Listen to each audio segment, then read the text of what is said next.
Udah. Mulai action ya. Oke, saya awali. Assalamualaikum warahmatullahi wabarakatuh.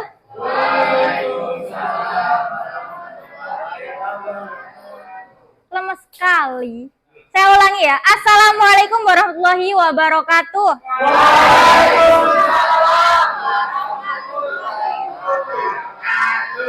Hari ini pelajarannya apa? Materinya tentang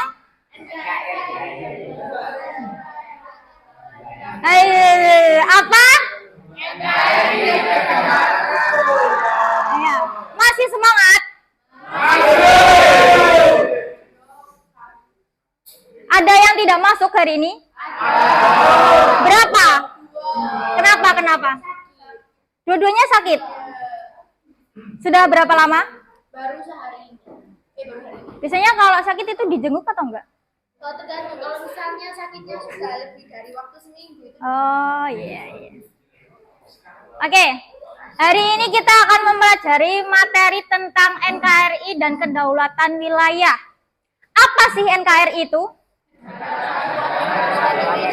Benar, NKRI ada kepanjangannya seperti itu. Tapi untuk pengertian atau definisinya itu apa? NKRI itu apa? Kita ini di mana? NKRI, sebelum adanya NKRI, kita itu apa namanya?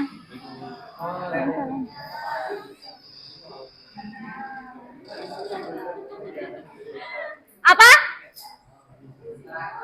NKRI itu terbentuk pada tahun berapa sih? Kan ada lagunya. Gimana? Tanggal berapa? 17 Agustus tahun? Nah, NKRI itu sendiri terbentuk mulai tanggal 17 Agustus tahun 45. Dulunya sebelum ada NKRI namanya apa? Nusantara, bukan Majapahit, tapi Nusantara. Next. Nah, yang melatar belakangi dan makna dari NKRI ini sendiri, yang pertama, latar belakang NKRI adalah tadi pada tahun 45 tanggal 17 Agustus merupakan awal berdirinya NKRI. Negara Indonesia diproklamasikan oleh siapa? Yang ngetik siapa? Teks proklamasi. Yang menjahit siapa? Oke. Lanjut. NKRI adalah negara kesatuan yang dibagi atas daerah, provinsi, kabupaten atau kota sesuai pada dasar negara kita, yaitu Undang-Undang Dasar 1945 Pasal 18 Ayat 1. Indonesia termasuk negara kesatuan karena terdiri dari apa? Terdiri dari apa? Ini loh. Ada. Nah, yang paling rendah apa? Desa, ya RT, RW. Apa habis kecamatan?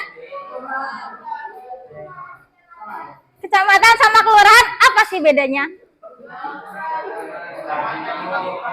Habis itu kota tuh atau kabupaten. Habis itu apa? Provinsi. Habis provinsi ke daerah lagi. Balik-balik lagi dong. Paling pusat itu mana? Paling tertinggi?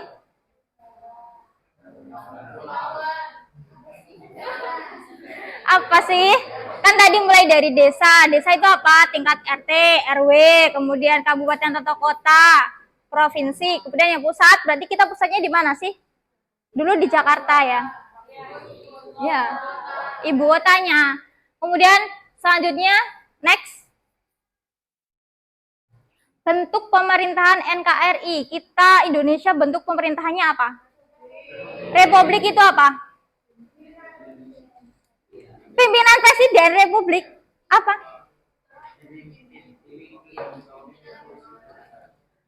bentuk pemerintahan NKRI itu adalah republik. Republik itu apa sih?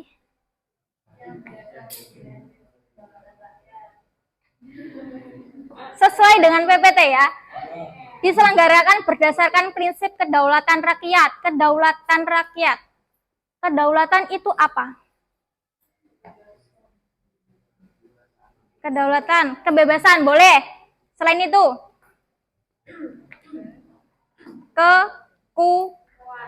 kekuasaan tertinggi. Siapa yang mempunyai kekuasaan tertinggi di Indonesia? Presiden? Rakyat. Demokrasi artinya apa? Dari, oleh, untuk. Itu adalah pengertian dari demokrasi. Contohnya demokrasi apa? Yang baru terjadi? Pemilu. Prabowo katanya.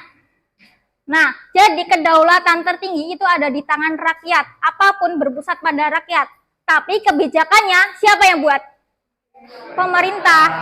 Nah, apapun itu yang disalurkan dari rakyat, oleh rakyat, untuk rakyat.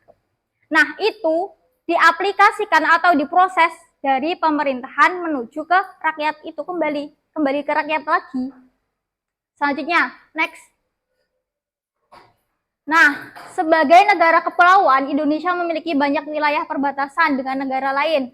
Hal ini terutama disebabkan oleh lokasi Indonesia yang berada di antara dua benua dan dua samudra. Benua apa?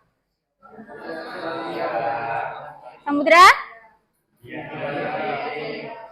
Next. Udah tahu berarti. Next lagi. Nah, sekarang kita akan mempelajari tentang batas-batas wilayah Indonesia. Yang pertama, wilayah Indonesia bagian utara itu berbatasan dengan Malaysia. Pernah dengar? Yang kedua, wilayah Indonesia bagian barat itu berbatasan dengan Samudra Hindia. Yang ketiga, bagian timur berbatasan dengan Papua Nugini, dan yang keempat ada di bagian selatan berbatasan dengan Timor Leste. Dari keempat perbatas ini, yang pernah gabung dengan Indonesia yang mana? Kenapa kok sempat pecah?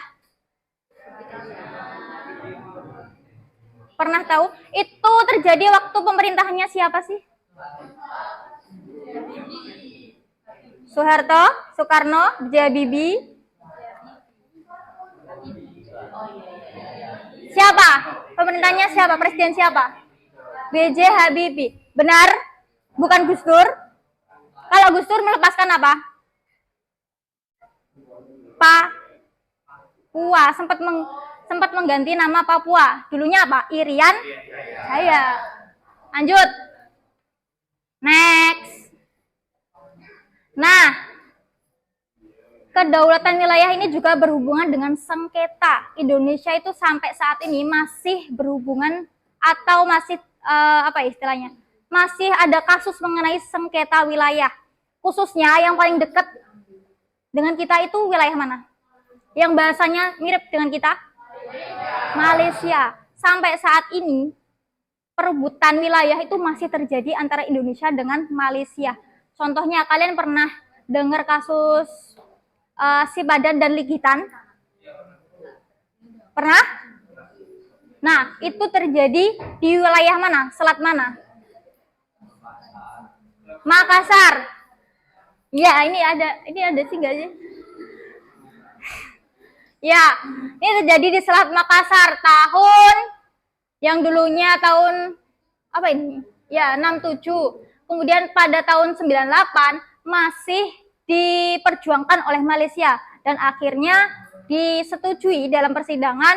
Mahkamah Internasional itu menghasilkan sengketa ini berhasil didapatkan oleh pihak Malaysia. Sayang sekali ya. Lanjut. Next.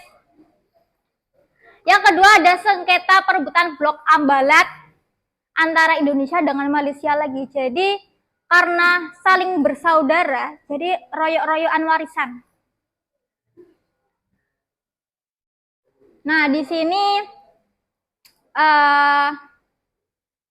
wilayah Selat Makassar lagi, dekat dengan perpanjangan perbatasan darat antara Sabah Malaysia dan Kalimantan Timur.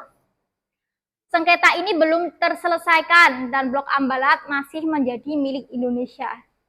Jadi sampai saat ini Blok Ambalat masih menjadi milik Indonesia. Tapi kemungkinan besar Malaysia pun juga masih memperjuangkan selat ini. Lanjut. Yang ketiga, sengketa antara Indonesia dan Cina. Di sini wilayah perairan Natuna, ketegangan antara kedua negara sering dipicu oleh masuknya kapal-kapal nelayan Cina di kawasan zona ekonomi eksklusif Indonesia di perairan Natuna. Jadi, mengenai kedaulatan wilayah, segala sesuatu yang berada di wilayah Indonesia, termasuk wilayah perairan, di laut ada ikan yang paling dalam, itu kalau masih di Indonesia berarti itu juga miliknya Indonesia. Misalnya ada ikan berenang dari Malaysia ke Indonesia, berarti ikannya itu punya siapa?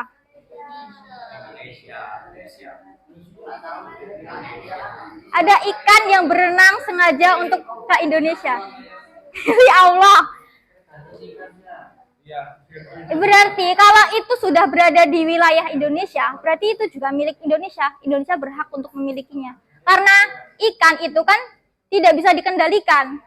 Dia ikut arus, dia maunya terserah dia. Misal lagi, ada burung terbang dari Malaysia ke Kalimantan. Berarti itu burungnya siapa? Berarti kita boleh memilikinya. Kecuali misalnya ada kapal asing berlayar ke Indonesia. Kita berhak nggak untuk menghancurkan kapal itu? Iya, karena itu apa? Kenapa nggak apa-apa? Nah, soalnya kan tanpa izin. Iya, karena itu sudah masuk pada kawasan Indonesia yang berhak kita lindungi. Kita kan nggak tahu kapal-kapal asing itu berniat baik atau buruk. Contohnya dulu menteri siapa yang menenggelamkan kapal? Ibu Susi.